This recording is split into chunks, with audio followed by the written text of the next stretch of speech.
Hey everybody, welcome to the COVID Cocktail Club on Wednesday. Before we get started with today's cocktail, I just wanted to throw out there, thank you to everybody for the support and the enthusiasm about our CCC book. We raised over $550 to the James Beard Open for Good Foundation. We are really excited to be able to support the industry in this way during this really weird time. We're really proud to be able to do that.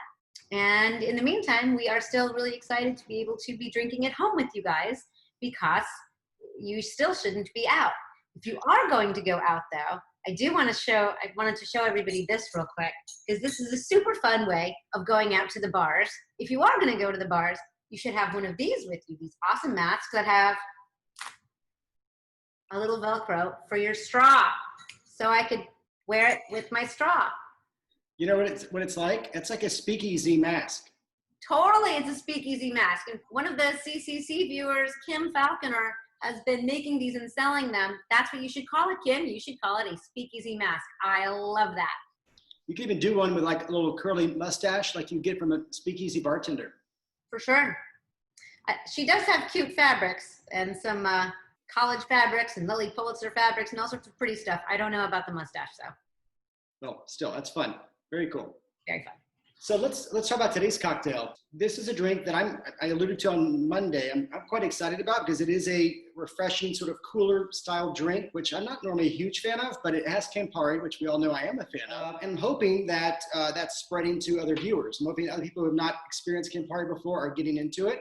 I know it's not something you're going to drink initially and go, wow, I love this. It's sort of an acquired taste, but I think this is yet another cocktail that we're using with Campari in it.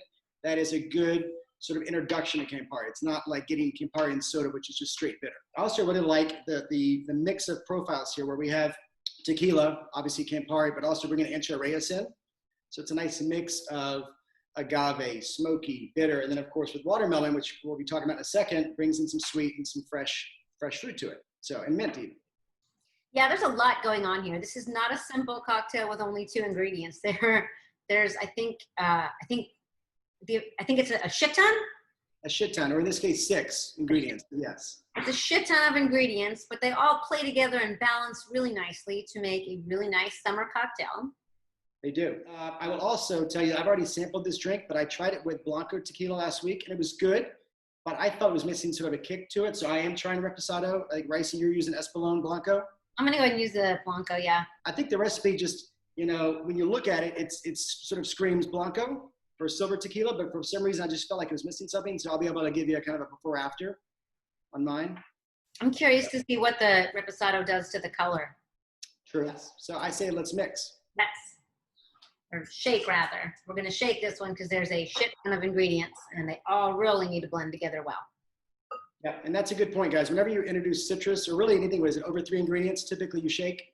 Sort of a general rule? The rule has nothing to do with the number of ingredients and more to do with what the ingredients are. If it's all booze, you stir. So 1.5 ounces of tequila, Reposado, Blanco, Añejo, whatever you choose. I'm using 1/2 ounce of Campari. Which is going to help, by the way, give this drink its name. We're going to call this drink the Blush and Bashful, partially because we have 2 different shades of reddish pink going on here. We've got a watermelon and we've got Campari. So we're going to go with that's the Blush and the Bashful. So I would have gone with Campari cooler, but that's fine. I like Blush and Bashful. 3/4 ounce of Ancho. We're both using the regular Ancho, more like the smokier, the more, again, baking spice, I like to call it, versus the vegetal green one.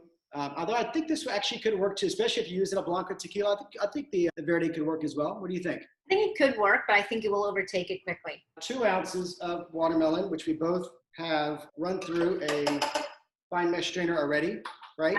I have not actually run through it through a fine mesh strainer already, so I will at the end. But I will also say watermelon juice was so easy, you guys. I just cut up a watermelon, stuck it in my, like that handheld little immersion blender, that stick, you know what I'm talking about? The stick immersion blender, and it did it literally like 5 seconds. The other thing about watermelon juice, though, is it will separate. So be careful when you're mixing with watermelon juice if you want to make it in advance. And then 3/4 ounce of lime. Okay, and then lastly, a bar spoon of agave or simple, just a little bit of sweet. This is what I think, depending on the season, how sweet your watermelon is. You know, I think may alter how much you want to put in there. Based on the one I had last week, I think a bar spoon's good. Let's add ice and shake. Also, I would not try to double this recipe in one shaker tin because there's a lot of liquid in there. For this one, we definitely want to use a highball or a glass with a lot of capacity because it's, like I said, a large drink. I went ahead and used my, not a large ice, not the large format ice, but those 1 1/4 squares that from those ice molds that I use a lot lately, just so it doesn't melt in 2 seconds. And I'll fine strain it because I haven't already, even though Jason already did. And while you're using the fine strainer, I'm gonna go walk around the block till yours is ready. Okay, a little trick, try this. When you're straining, do that. Seriously, it goes on faster. I can tap that. There you go. Delicious. And then for garnish on this guy, we're gonna bring some salt back into the bar, which we haven't used in a while other than for margaritas. No, but sea salt and watermelon really play nicely together. The sea salt really brings out how refreshing it is. Yes, it actually makes it sweeter, yeah, oddly. And I'm just gonna do a pinch on top. A little grind. Some fresh mint, although mine is, it's starting to see the end of its shelf life here. Well, if you'll remember correctly, I have got a shit ton of it. I may be coming by your yard and stealing some later. Yeah, anyone need mint? If you can make your way to my backyard, I got it for you. Very nice. I'm still not gonna name this drink anything other than Campari Cooler, but it is a pretty drink. Like Blush and Bashful. Friday, we are going to shift gears again, go clear all over again, and do a vodka one for you. That's going to be a real easy sip-in summer drink, but it's going to bring in some really fun flavors that we actually haven't used in a while, but some really good Texas summer flavors. Some cucumber, some jalapeno, some Topo Chico, some vodka. Have it all on hand Friday, and we'll see you then. See you guys. Enjoy. Cheers, Royce. Cheers, Jason.